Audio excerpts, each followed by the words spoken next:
আসসালামু আলাইকুম প্রিয় দর্শক। চলে এলাম বাসার পাশে অবস্থিত এক ছোট্ট কুটির দেখতে।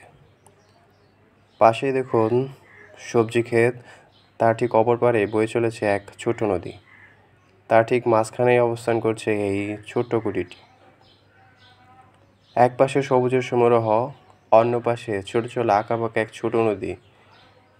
সেই সাথে বসন্তের পড়ন্ত বিকেলের মৃদু আলো, সাথে দক্ষিণা হাওয়ায় কী যে এক মোহনীয় আবহের জন্ম দিয়েছে তা সত্যি বোঝানো মুশকিল।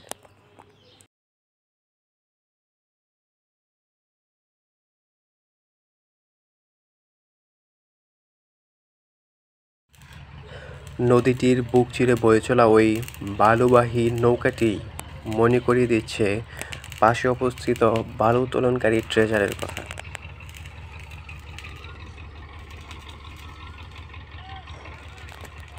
শেষে বসন্তের কোকিলের ডাক কেউ মিস করবেন না।